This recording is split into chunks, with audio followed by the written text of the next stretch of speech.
Hello, everyone, and welcome to the Malthaus Games podcast. My name is Delton. I'll be your host today, and with me, as usual, is my lovely wife and yellow player, Hayley. Howdy, partners. I accidentally adjusted my chair's armrest. This is the Malthaus Games podcast, episode number 119. Malthaus Games is a channel. Oh my god, I feel like I'm all over the place. This is a podcast all about board games, card games, role-playing games, tabletop games, dice games, things of that sort. Well, in our defense, we just recorded for an hour before this. We really did. So for those of you on Patreon, patreon.com/malthausgames, big shout out to our amazing Patreon patrons, Allison, Alan, Jennifer, and Cliff. Thank you all so much for backing at the level in which you get shouted out on the podcast. We have other backers as well. They're all amazing. But we did just finish recording a video for our patrons only. I know I talked about this last episode, and I'm reiterating now. If you want to see that video, it is all about our trip to Cabin Con.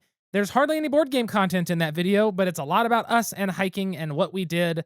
It's basically me and Hayley talking about the trip, showing you videos we recorded, pictures we recorded or took, and talking about all of it. Basically a reaction video to our own content. Yes, that's basically what it is, but I couldn't think of a better way to show our content than with us talking about it, because why not? And you also get to see our unedited interactions as well. Yep. Including bloopers, snoopers, and boopers. Yeah, I'm literally not touching that video. We recorded it, and I'm just going to upload it and make it a patron-only thing, because the more I worked on videos, the more I was like, oh, this takes so much time, and I think I found a nice answer that's a good middle ground where it just feels like we streamed it, and I think it's going to work. But yes, this is the podcast. Hayley, which would you like to start with today? This is more of a cider, or not a cider, more of a seltzer, and that's more of a beer. Ooh, let's do a beer followed by its seltzer. Okay. So we got a couple more brews from our friend Ben and Jesse. We do. This one here is from, I guess Heart State is the brewing company. I'm trying to find, yes, Heart State Brewing. This is Break, their hazy IPA. Soft, tropical, juicy, and easy. It's an ale brewed with Mosaic, Simcoe, and Citra hops. It says 9 out of 10 people will mansplain to you why this is their best style. This is the best style. There you go. It says, drink what your heart desires, and says, please recycle on the can. Ben's note says, this is a smooth IPA, probably the way I prefer the style at this point. Hoppy, but drinkable. I'm excited for this one. I am too. It looks good. We only have one more podcast worth of Ben's beers after this. If we do 2 beers, then yes. Which the last 2 I feel like pair together really well. So, to be continued. There you go. Oh man, I thought you were going to give me the bigger glass for once. Technically, mine has more head, but yours has more actual beer. So there you go. Hey, thanks. You're welcome. All right. So this one is very, very hazy. Mine's more so because I got the bottom of the can. Ooh, very golden. It Has smells a really like light pineapple. Yeah, it's got a very light scent. They said juicy. Oh, wow. That is good. That's very smooth. It kind of tastes like a little bit of pineapple. It's like that sweet, Yeah. soury, tart taste. Very, very light, though. Like, not enough to say it's a sour or tart at all. Like, it tastes like an IPA, but there is that little hint of, like, almost fruit juice. Good stuff. Yeah, that's very, very good. Well, this is what? We're recording this a week after we put our last one out. Yes, because we are going to be going to Las Vegas, America. Yep. Here in the next couple of days. So Yep. this will be releasing while we are in Las Vegas, America, before we go see the AEW pay-per-view. It will. It'll release at noon on Sunday, what is that? The 29th? And that evening, we go see AEW's pay-per-view, Double or Nothing, there in Las Vegas. Very excited for that. But yeah, so we're recording this today. It's Sunday the 22nd. We'll get this knocked out. I'll have to edit it probably tonight, depending on, because I have to do yard work. I got to bathe the dog, get some other stuff done. I might have to do a little editing tomorrow. We're going to see.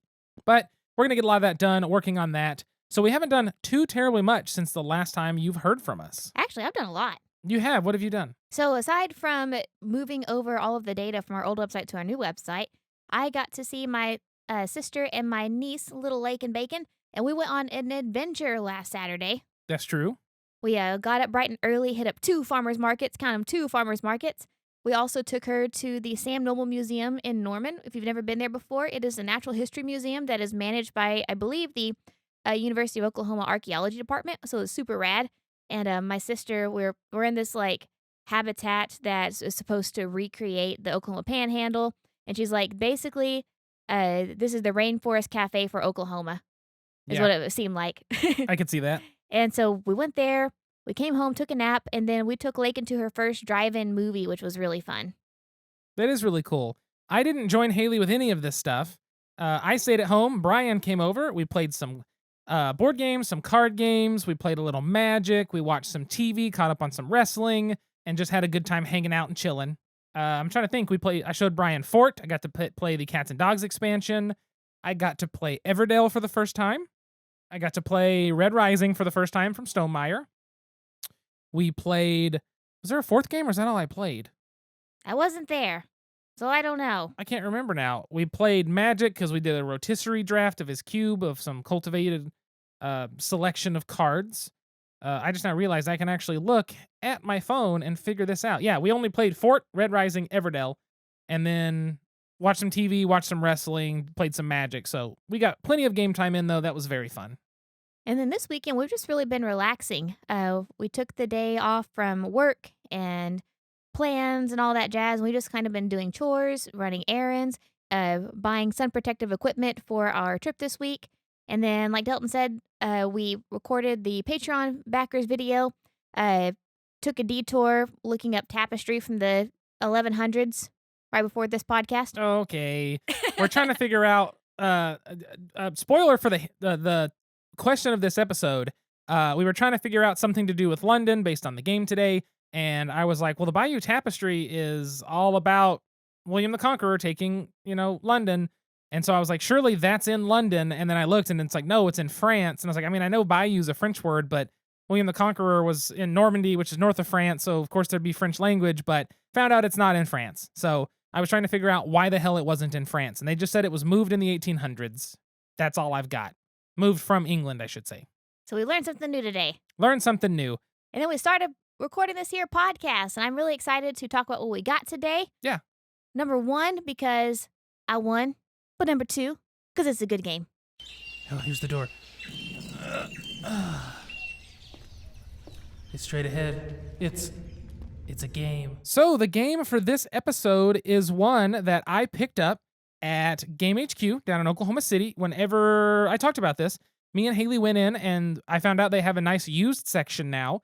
And somebody had came and dropped off and sold to the store a bunch of games that he was selling or they were selling because they were moving from the state and they needed to just unload some. So I picked up, along with Ginkopolis, which we also played and enjoyed, but I picked up London 2nd Edition. London is a game by Martin Wallace. It is illustrated by Mike Atkinson, Natalia Borek, and Przemysław Sobiecki. This game, the 2nd edition at least, is published by Osprey Games, who Osprey has never let me down in terms of like having a good quality. They also did Cryptid. But they also do backpacks. Different company, but yes. But I can't think of another game that they do actually off the top of my head. Because Osprey Games, feel like I see their name all the time. You know what? I'm gonna look this up because I feel like this is one of those things where I should know and I just don't. But it's critical that I find this out. For our viewers, for you listeners, you must know these things. Osprey Games, has Undaunted Normandy. They have Cryptid. They've got The King is Dead, London High Society, which is a Reiner Knizia betting game that's pretty fun. Let me see what else they have here that you might recognize. Whatever Bolt Action is, I've never heard of that. Brian Boru, High King of Ireland, one that I would like to play. The new Cryptid Urban Legends they've got. It looks like they've got several different things, just some stuff that's kind of escaped my viewpoint just because I can't stay tuned into everything. I applaud anyone who can. There's so much. There's absolutely too much in the board game world to keep an eye out and understand all of it, so that's where we are. Anyway, that's from Osprey Games. So London here this is the 2nd edition. The original game, from what I could tell, came out in 97. And it used to have a board and have like a lot of different things going on. This is looks to be more streamlined, more simplified. There's still a board, but you're not placing pieces on it. You're simply using it as a kind of a discard and draw market sort of thing. So in London, you take the role of a prominent architect. You have to rebuild the city after the Great Fire of London, and you have to try to bring it up into the dawn of the 20th century. I don't remember the year, and it doesn't state it in the rule book of the year of the Great Fire of London, but I feel like that's a pretty common thing. Haley, will you look that up for me? Sure will. So in this game, basically what you're doing is you are building a tableau in front of you of different city cards. You can also buy borough cards, borough cards. So the borough could be like Westminster, or you could have the borough of, North Riverside. That's a fake one, but there you go. So there's different boroughs in the game as well. Apparently there's 2. Yeah. One was in 1666. I need the later one. It said the second Great Fire of London was 1940. It's that one, because this is saying bring you into the 20th century back to. So I'm thinking it's the 1900 one. Well, I don't know, because a lot of that in there is from like the 1800s, I want to say. I mean, it's got a lot of like, when was Westminster built? Westminster Hall, because that's one of the boroughs you can buy. Yeah, you're probably right. It's probably from the 1600 one. Westminster opened 1269. Oh, Jesus. I don't know. I'm so confused. Well, I'm not sure. Well, anyway, so just the so timeline. we're clear, like Westminster Abbey is in there as a building. It's from the 1200s. One of the fires is in 1666. The game is based in the 1800s. The second fire was in 1940. So this might be a mystical, just like made up fire. Well, it could be one of those things where it's taking you from the 1600s to the 20th century. But here's the thing. The theme in this, the time period, isn't like super prominent at all. It's like right? Charles Dickens era. There you go. That's what it is, Charles Dickens era. That's what it feels like, right? It feels like old London kind of thing. Anyway, the way the game is going to play is... Why do you gotta make things complicated? Why can't they just have a 235-year history? It makes it easy, doesn't it? Makes it kidding. easy. Our history goes back longer. It does, true, but I know literally none of it, basically. So, in the game, it is a tableau building game that is card-based. You're going to have a hand of cards. On your turn, you can either play cards from your hand into your city by making stacks. So, a stack is anytime a card is there, that's a stack. If you put a card on top of that one covering it, it's still the same one stack. You can have as many stacks as you want. Playing a card down is like building a building in your city. That's an action you can do on your turn. You will discard a card that's blue to be able to play a blue card into your city. If you discard a brown, you can play a brown in your city. Or if you discard a pink, I kept calling them red, you can put a pink in your city. And that's how the game's going to flow for the basic building up. Now, each of those cards have something that they do, for the most part, each of them, something that they do when you run your city. So another action, you can place cards in your city. You can draw 3 cards. That's a simple action. Or you can run your city. The option to run your city, you go through however many of the stacks you want, just the top card. Like literally the cards are completely covering the card below it. So it could be a stack of 10 cards. Only the top one that is face up is going to matter. But you will run your city, whatever top face up cards you want. You can activate their ability. Most of them, once they're activated, flip face down, so you can no longer utilize them. Then you have to build something new on top of that stack to make more money, remove poverty, or I guess what do they call it in the game? It's not removing poverty, it is alleviating poverty. You can gain points that way, different things like that. So you can play cards, you can run your city, you can draw 3 cards, or the last action you could take on your turn is building a borough or buying a borough. So you could say, oh, hey, there's Westminster. I'm going to spend however much Westminster costs, take these bonuses, and then have this one ability that happens every turn or whatever, right? So that's the basic general gist of the game. Anytime you discard to the center board on the table. Once it's full and it has to be discarded, basically the bottom row disappears. They go out forever. The top row slides down to the bottom row, and you keep discarding above that. People, when they draw cards, may choose to draw from the cards that have been discarded. I enjoy that kind of mechanic. I really do. It reminds me, in a different way, it reminds me of the money mechanic in Pax Pamir, which is, a closed economy, where you put your coins down when you buy, but then when people have to spend coins somewhere else, they go on the other end. So you're constantly rotating money through the market. I feel like the cards are this way. You would put a card down, I would pick it up, I would then burn the same card to play a card, you'd pick it up, and then you'd play on a different card to play it, and it was neat to watch those cards kind of circle between us. I think you equated it to hiring somebody.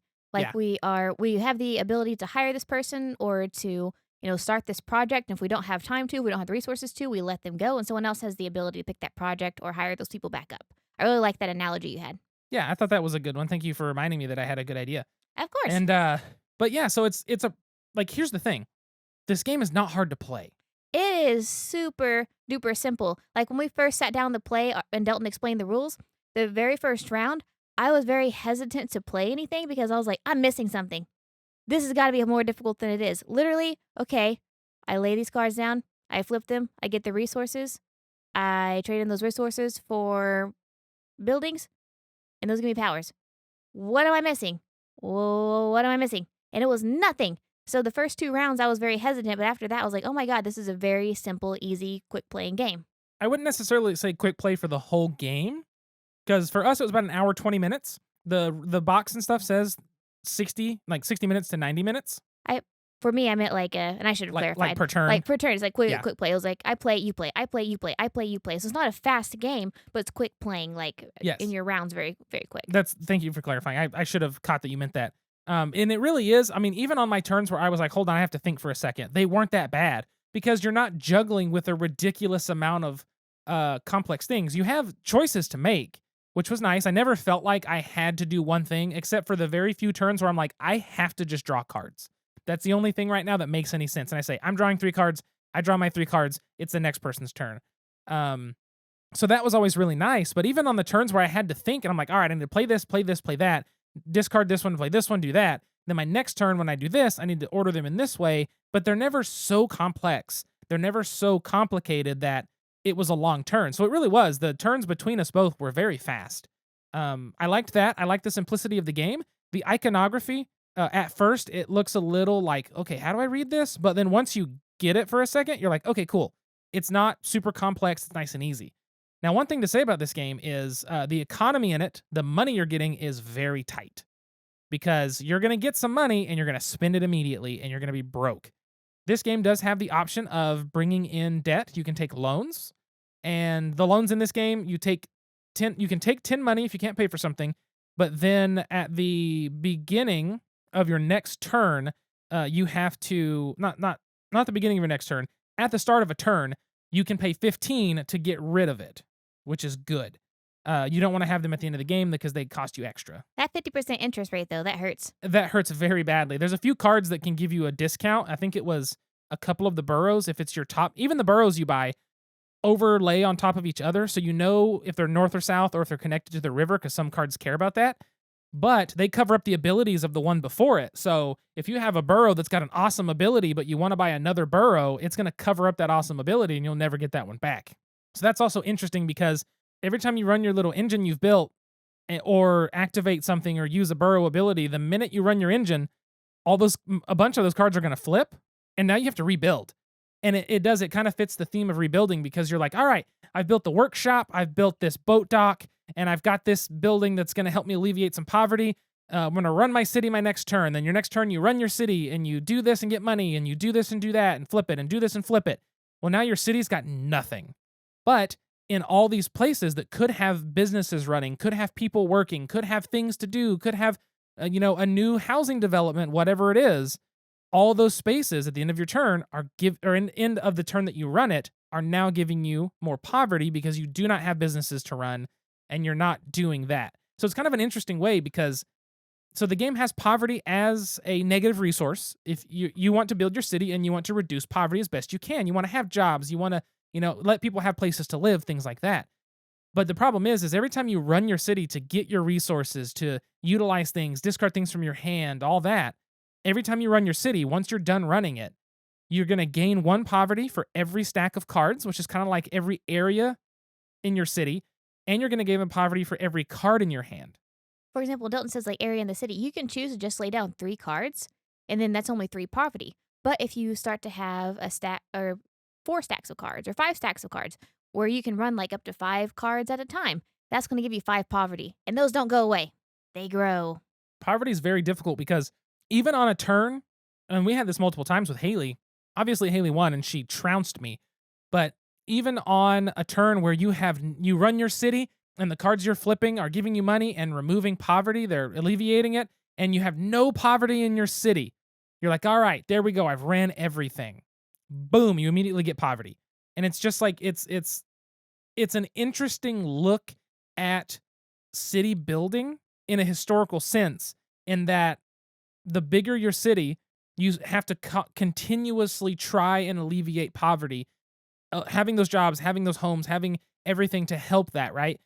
But it's no matter what, you can do so well to get rid of it, but then it's going to come back because now you've expanded, you've done all this extra stuff, and you've either overdone it. Like it's an interesting, they've simplified the concept, but it makes you think. The way they present it, the idea of I'm playing this work building down now, that's alleviating poverty. But when you flip the card, it's like, well, now the building's shut down, so now there's poverty coming back, right? So it's kind of an interesting look since this game is supposed to be taking you from the fire, rebuilding to modern day. You're constantly having things open and close, is kind of how I took it. Mhm. And so those things opening and closing, when they open, they alleviate. When they close, then they cause more poverty. And it's kind of interesting to take a complex, real life thing like that and put it as a mechanic in the game. But it's one that when you sit and think about it, you're like, this is kind of a smart way to present it because it makes you think about it, but it also sets in that realization of like, this is not an easy thing to do in real life to like run a city and rebuild and handle all this stuff. It also makes you feel like a complete jackwagon whenever you have the poppers in your hand and you're trying to do everything that you can to cast them back into the streets. Yeah, it's that makes you feel bad. So there's a couple cards in the deck. There's like 11 called poppers. Essentially, they are a card. I love, by the way, that every person depicted on the cards are so cute. They have this like awesome soft wash, like blushed cheeks. So all the characters are like these cute little characters. Even though it's done in a different style, not a cutesy style, but you'd have to just look it up to see. But they have these poppers, and it's basically two people sitting on a curb, and the card does nothing. You can't get rid of it normally. You can't discard it. Normally, you have to discard it through an ability that needs it, or if you discard to activate something when you run your city. So it kind of feels grody because it's sitting in your hand, which means at the end of running your city, it's always going to give you another poverty. But when you discard it, it just goes on the board and sits there and stares at you, and it makes you feel bad. It really does. Like this game does such an interesting job with the artwork and the theme to be light enough to play it, sit down, have a really fun time. But then when you start to think about the way the mechanics present themselves, I just find it to be interesting. And maybe I'm digging far too much, and that could be the case. But it's just I don't know. It's fascinating. Well, I just feel like this is a very rich game for being such a simple game. That's a good way to put it. Rich. Like, I feel like the mechanics are very simple, but it's not an easy game. I also feel like, it's very easy to understand and the theme's very easy to grasp, but it goes a lot more deep than what it looks like on surface level. Yeah. And like whenever you're playing even the simple mechanics, like I said, it's not necessarily easy to win. There's a lot that you're having to take into consideration, but it's an easy teach. And I don't know. I know we did an episode a while back on, uh, creating strategy in simple games. I feel like this is a very simple game that it's very easy to create different strategies into because my strategy is very different than Delton's. Like I went for a lot of buildings right off the bat. Delton went for a lot of points within his cards. So like his monuments that he built, like those got him points at the end of the game. Like there's many different ways to create strategy within this very simple game. Yeah, Hayley, buying the burrows, they give you points immediately. Not a lot of things in the game do, but buying a burrow is going to give you anywhere from like 1 to 4 points. So Hayley did a bunch of that. At one point, she had like 30 points, and I had like 2.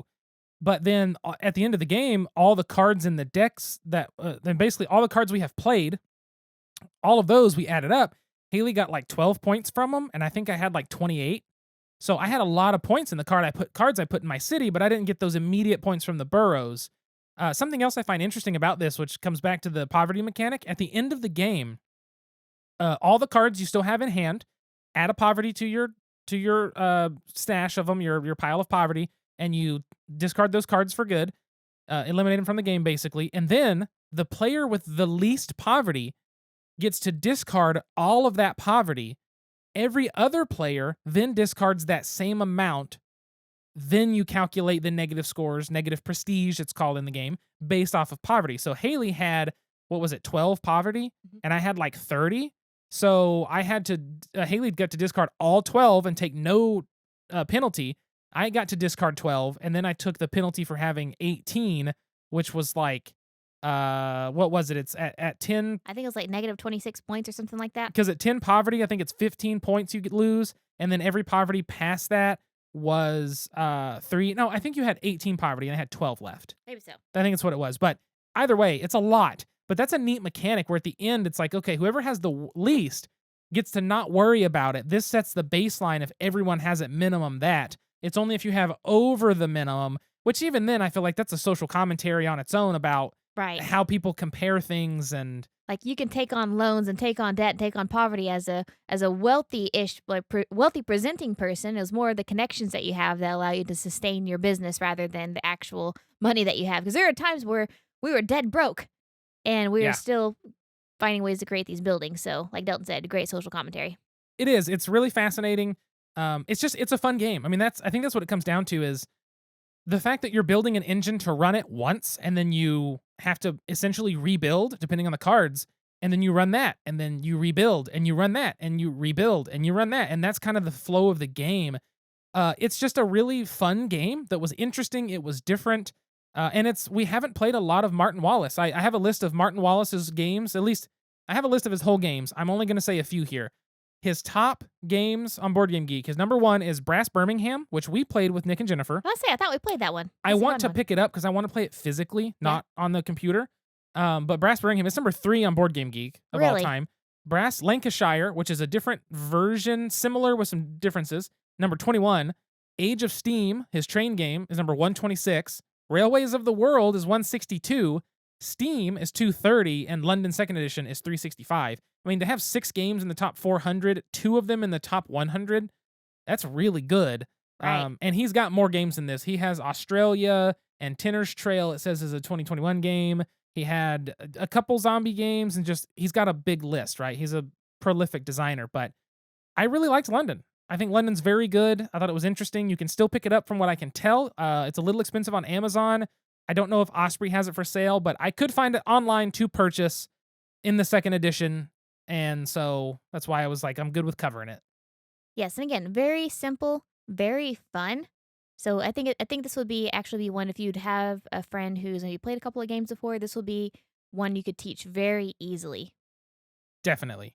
Definitely. Well, before we move into the topic, I say let's crack our beer here because I try to do that on the episodes, but I end up doing it after the transition, and then I feel bad because if someone just wants to hear one section, they click it, they have to deal with us talking about beer. So That's fair. I'm going to do it before this time, but I need to finish this last drink. So Hayley, fill the gap. Chug, chug, chug, chug, chug, chug, chug, chug. Yeah, I did it. I love that it was like one drink and you were telling me to chug.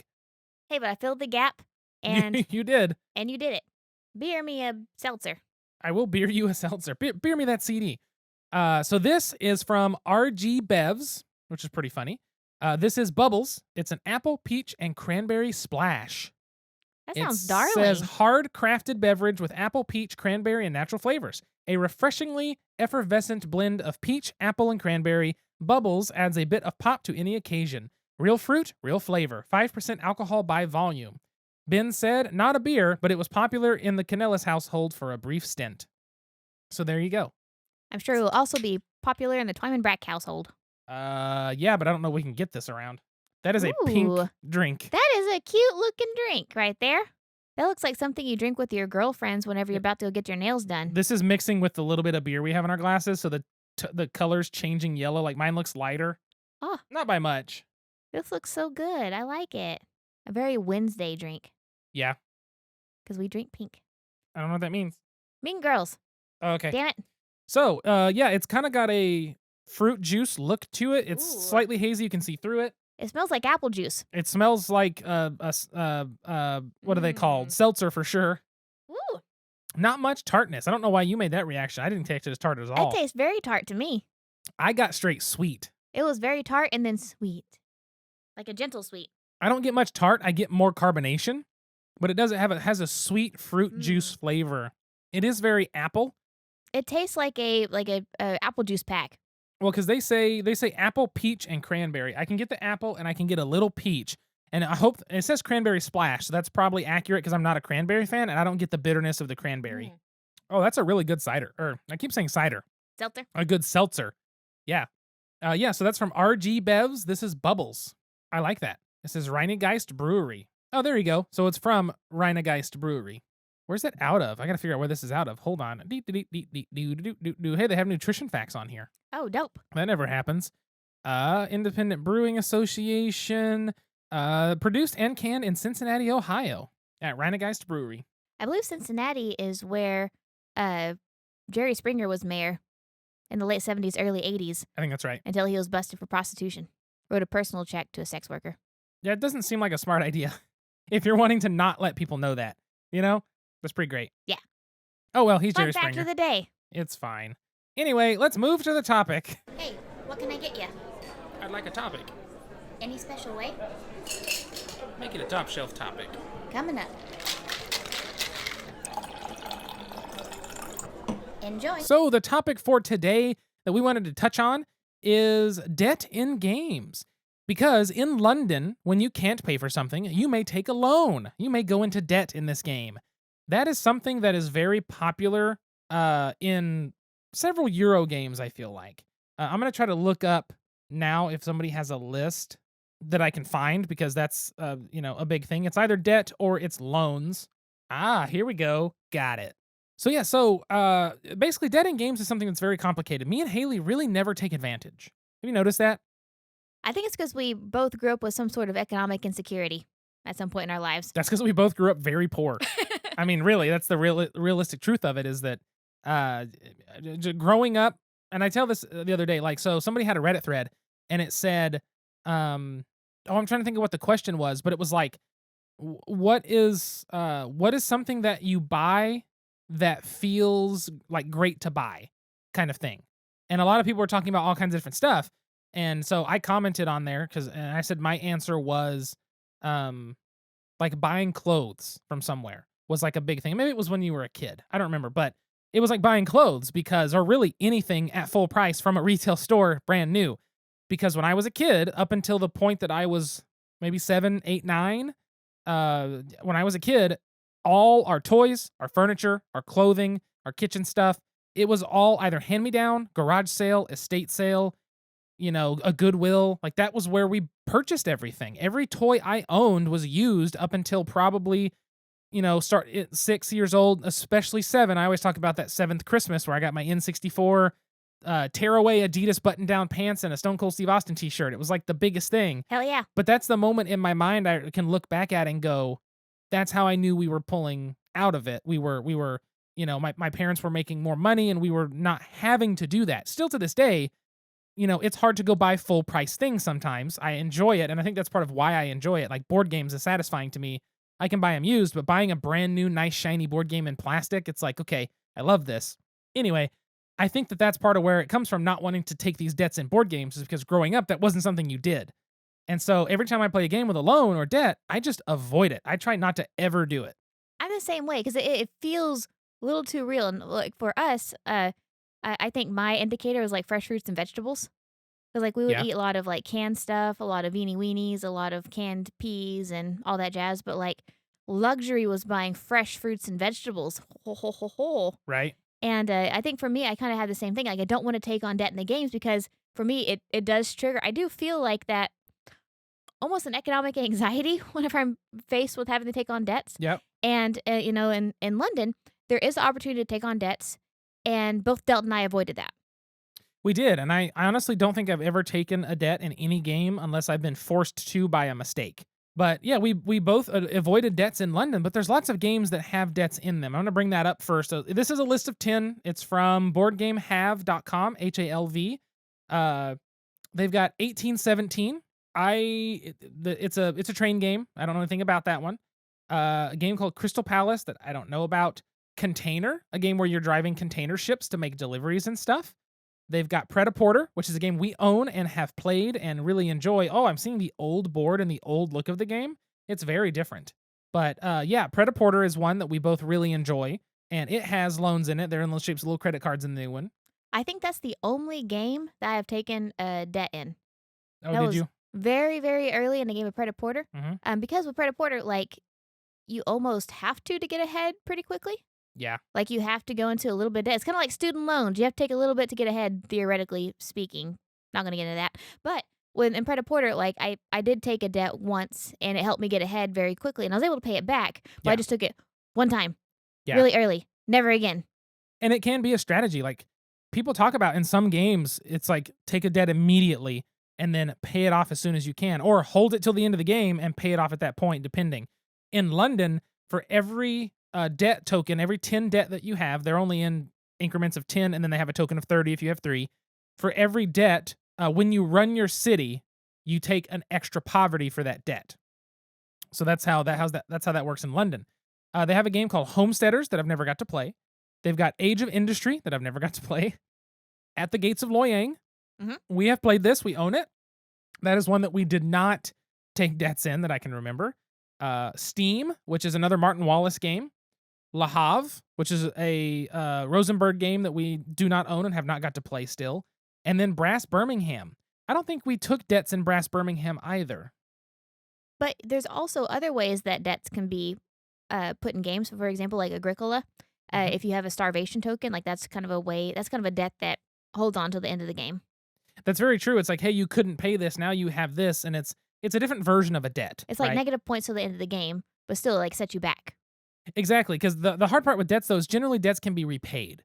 And I guess that's the only point where Agricola's doesn't really fit necessarily. I can see looking at it that way is that there's no chance of repaying that. No, I see what you mean. Yeah. So looking at the debts more as a loan is, I think, a better way, or if it's something that you can purposely offset to get rid of. Because in those games, at the Gates of Loyang, in Pret-a-Porter, in London, you're able to offset those debts in some way, usually by paying more money than the debts were worth, and be able to return them at that point and be okay.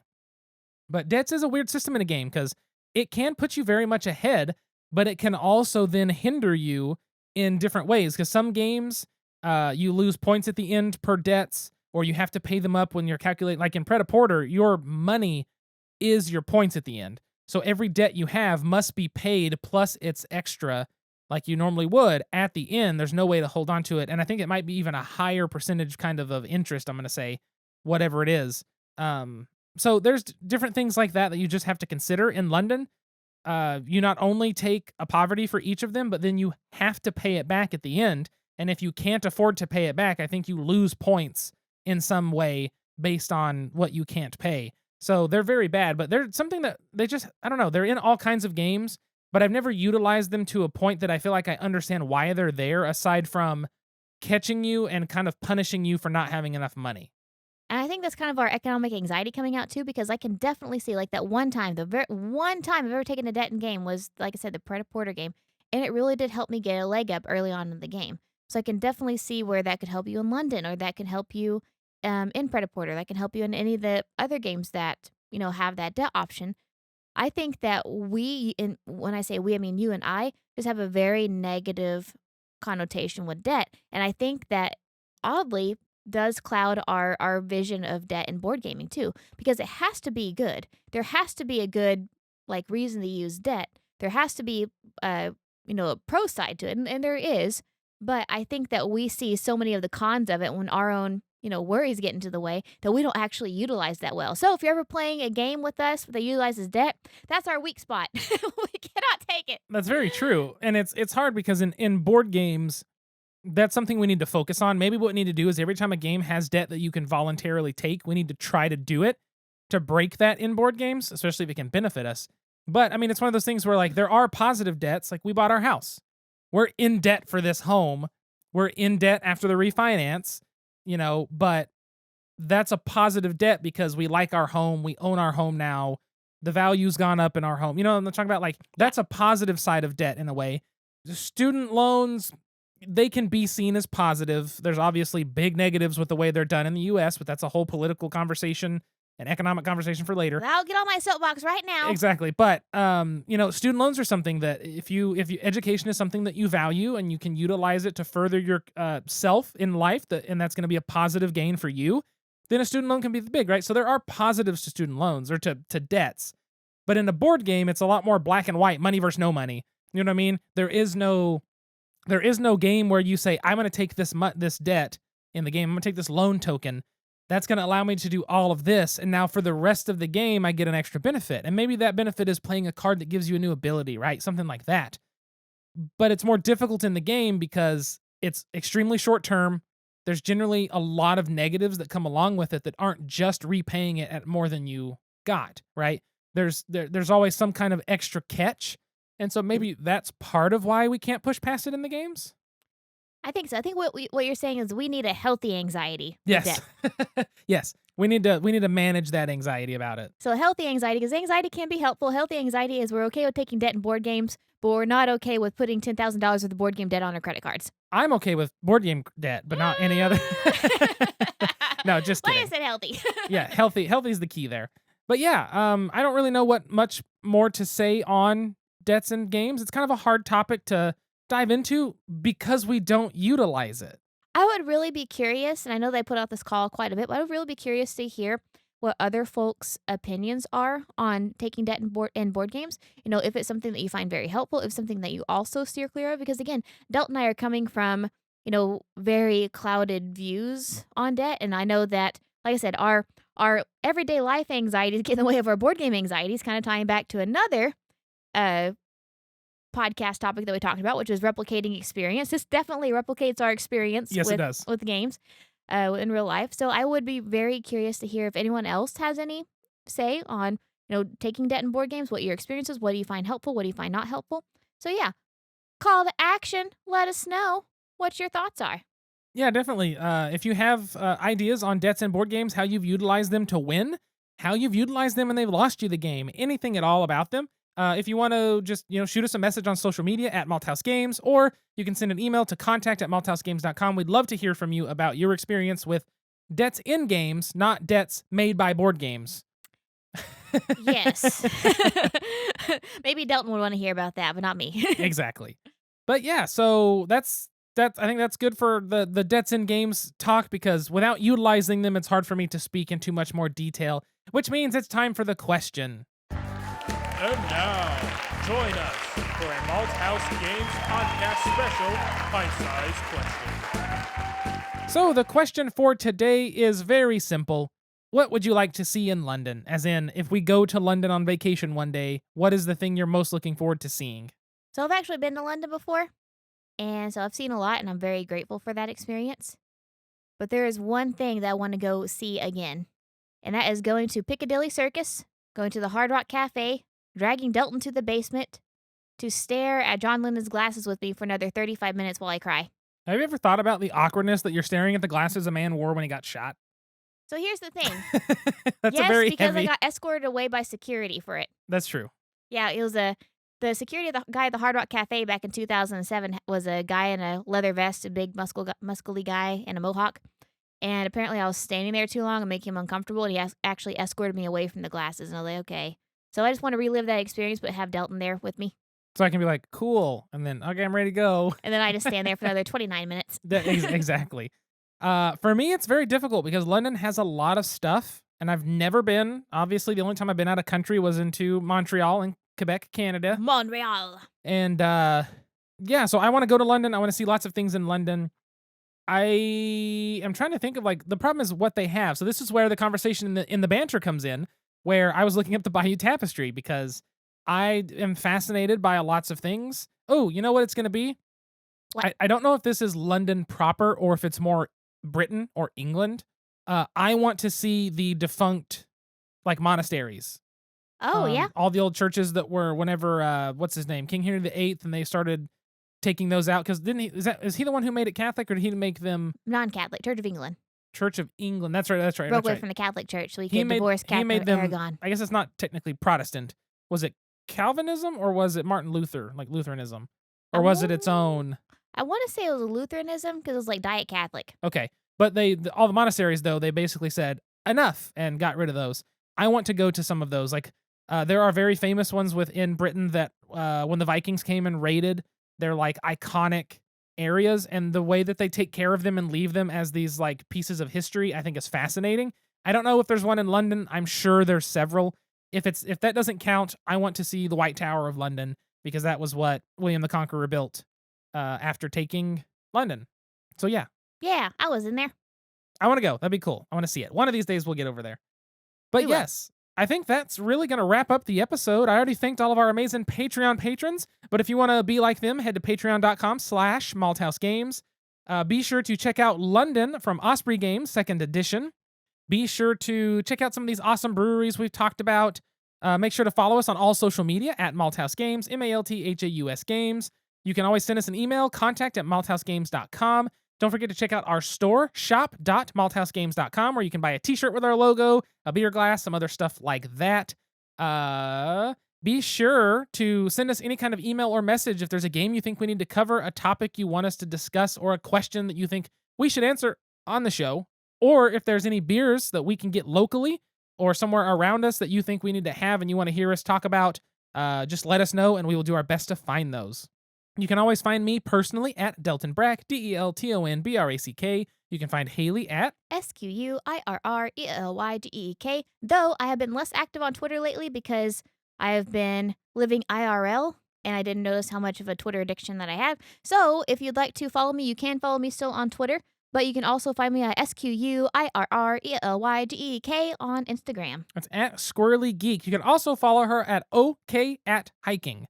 Yes. On Instagram. We're okay at hiking because we're new at hiking and we're Oklahoma hikers. So okay at hiking. Follow my adventures there because we're going to be in Death Valley on Thursday. First of all, you're screaming into the microphone, making it clip out, you jerk. I have never done that in my life. Every time. Yes, we're going to be in Death Valley, California, going to the national park. Very excited about that. We're going to hope not to get burnt to a crisp. Well, I guess if by the time this podcast has come out, we have, theoretically speaking, survived Death Valley. Yes, we will have hopefully survived Death Valley. You will be able to see posts about it then. So once this comes out, if you're curious, go follow Hayley there and you'll see all kinds of stuff. But I think that's going to do it for this episode. Thank you so much for tuning in and listening. Please be sure to like, share, and subscribe and leave a review anywhere you can. Tell your friends and listen to the episode like 80 times and download it like 4 because it helps. So until next time, sit back, relax, grab a drink, and play some games. We'll see you folks later. Bye. Bye.